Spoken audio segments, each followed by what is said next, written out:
کەم لەگەڵ بەڕێز عرفان کەرکووکی سەرۆکی پارتی گەلی تورکمان لە لێرۆ لەگەڵماندا. بەڕێز عرفان سڵاوتان لێ بێتەوەم کاتتان باش. ئێوە بۆچی سکاڵاکانتان لە دادگای فیدراڵی کشاندەوە؟ بەڵێ زۆر سپاس بۆ بەڕێزێت، سڵاو بۆ بینەران و بیسەرانی کوردستان 24. دیارە ئەوەی کە ئێستا لە ئارادایە وەکو ئەو فترەی کە لە بەغدا لە ئوتێڕەشید کۆبوونەوە کرا، ئەو کۆبوونەوە سەبارەت بە تەشکیلکردنی ئەنجومەنی پارێزگای کەرکووک و ئیدارەی کەرکووک. دیارە ئەو تابعەی کە دیتمان بەچاوی خۆمان ئەو تابعەیەکی دەستوری یاسایی وەکو کە باوە وەکو ئەنجومەنی پارێزگاکانی عێراق دەبێ لە ناو بینای ئەنجومەنی پارێزگای کەرکووک کۆبوونەوەی ئاسایی بکرێتن لە ڕووی یاسایی و دەستوری لە ڕووی ئەو نظام داخلی کە ئەو پەیرە و ناوخۆی کە دانراوە بۆ ئەنجومەن. دیارە ئەوەی کە کرا بەدەر لە ئەوەی کە هەبوو لە محافەڵاتی عێراق سەبارەت بە تەشکیلکردنی ئیدارەی کەرکووک ئەنجومەنی پارێزگای. یەکەم ئەو قاڵە خۆی دەبینەوە دەبایە بە تەمەنترین ئەندامی ئەنجومەن لەناو ئەنجومەنەکەدا هەڵبژێدایە. دووەمیش دەبایە پێش وەختە لایەنە براوەکان ئەوانەی کە لە هەڵبژاردن بەشداریان کردو کورسیان هەیە لە ئەنجومەنی پارێزگا دەبایە تەوافەقێکی سیاسی پێشوەختە بکرابایە سەبارەت بە تەشکیلکردنی ئیدارەی خۆجەیەتی شاری کەرکووک و ئەنجومەنی پارێزگای کەرکووک. شاری کەرکووک لە چاو شارەکانی عێراق تایبەتمەندی خۆی هەیە. شاری کەرکووک یەکێکە لەو شارانەی کە لە ناو دەستوری عێراقدا ئیشارەی پێدراوە مادەی 140 کە مادەیەکی دەستوریە خۆی لە 3 بڕگە دەبینێتەوە: تەطبیع و ئیحساء و جێبەجێکردنی گەڕانەوەی ماف بۆ خەرکووچەکان. بەڵام ئەوەی کە کرا لە کەرکووک بەڕاستی دوور بوو لەوەی کە هیچ ئیتیفاقێکی پێشوەخت کرابێتن سەبارەت بە شاری کەرکووک و کەرکووکیەکان.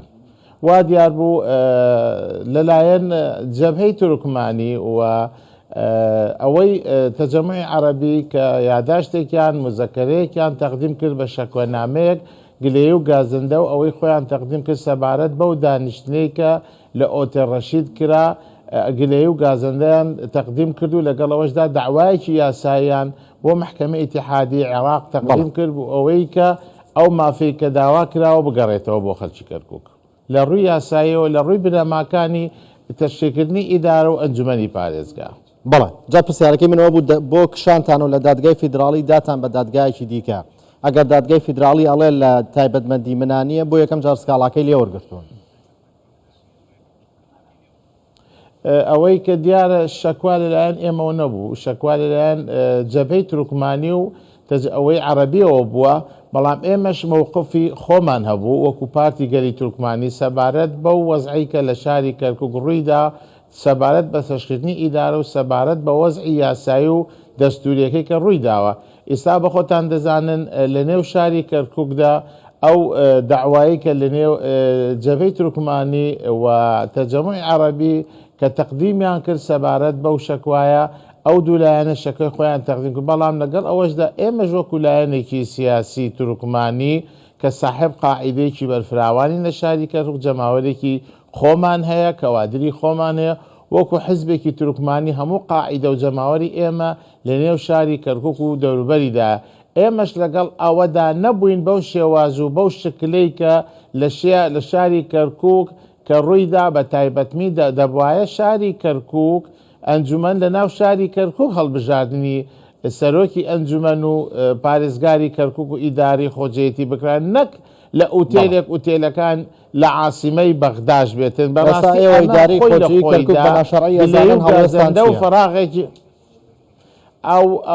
ئەوەی کە ئێمە دیتمان شەرعیەتی تێدا نەبوو بەڕاستیەکەی، ئەوەی کە ئێمە دیتمان ناشەرعی ڕوویدا، ئەوەی کە ئێمە دیتمان دەبایە لە نێو شاری کەرکووک باید دەبایە هاوڵاتیانی شاری کەرکووک دڵخۆش بوون بەوەی کە تەوافقێکی پێشوەختە بکرابایە، دڵخۆش بن بەوەی کە هەموو لایەنەکان بە هەمەلایەنە بەشداریان کردن، نەک وەکو ئیستا ئەوەی کە دەیبینین کۆبوونەوە کرا دوور لە شاری کەرکووک. هەڵبژاردن کرا دوور لە شاری کەرکووک. ئەی باشە دەوری خەڵکی کەرکووک چی بوو لەم بینەدا؟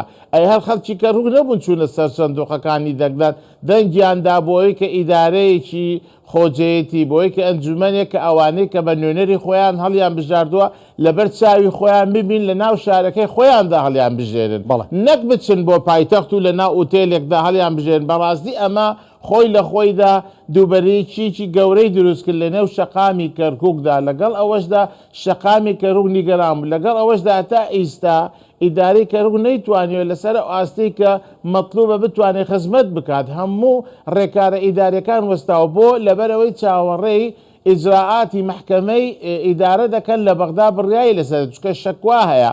ئێمە لەگەڵ ئەوە دابووین دەبواە هەموو لایەنە سیاسی براوەکان بە تەوافقی پێشوەختەدا بنیشنە بە ئیدارەی خۆجێتی کەرکووک لەسەر ئەو بنەما دەستوریە، لەسەر ئەو بنەما یاساییە، لەسەر ئەو داخوازیانەی کە خەڵکی کەرکووک داوای کردووە. خەڵکی کەرکووک چوە سەر سندوقەکانی دەنگدان بۆی نوێنەری خۆی و حکوومەتی خۆجێتی بێتەکە نەبووی کە لە بەغدا دابنشێ لە پشت بەردەوە حکومت تشکیل بکەین لە پشت بەردەوە شتەکان. ئەمە نیگەرانی لای خەڵکو و لایەنە سیاسیەکان. ئەگەر دادگا بڕیاریدا ئیداری خۆجی کەرکووک یاساییە هەڵوێستان چێڕێ؟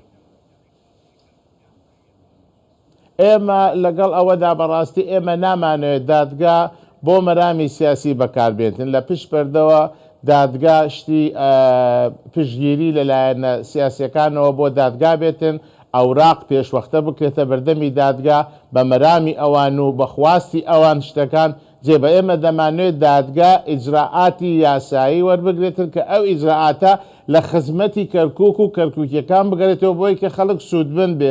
خەڵک چاوەڕێی ئەوە ناکاتن بەڕاستی نەهامەتی لە دوای نەهامەتی. ئێمە لە دوای 16 ئۆکتۆبەر هەتا ئێستا نەهامەتەکان بەردەوامە دەرحەق بە خەڵکی کەرکووک. خەڵکی کەرکووک نەوتی هەیە نەوتەکە خێری لێ نابینێتن. خەڵکی کەرکووک چاوەڕێ ئیدارەیەکە سەلاحیەتی کاملی هەبێ، ئیدارەی کەرکووک سەلاحیەتی کاملی نییە.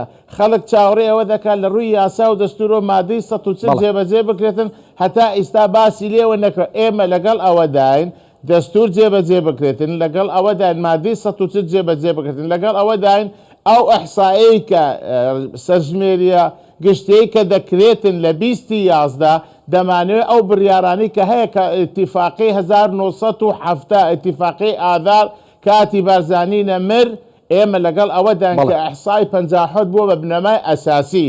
ئێمە نامانێت لە پشت بەردەوە شتەکان بگرێتن چۆن لە 16 ئۆکتۆبەر کرا خەڵکی کەرکووک و حتا ئێستا زەرەرمەندە.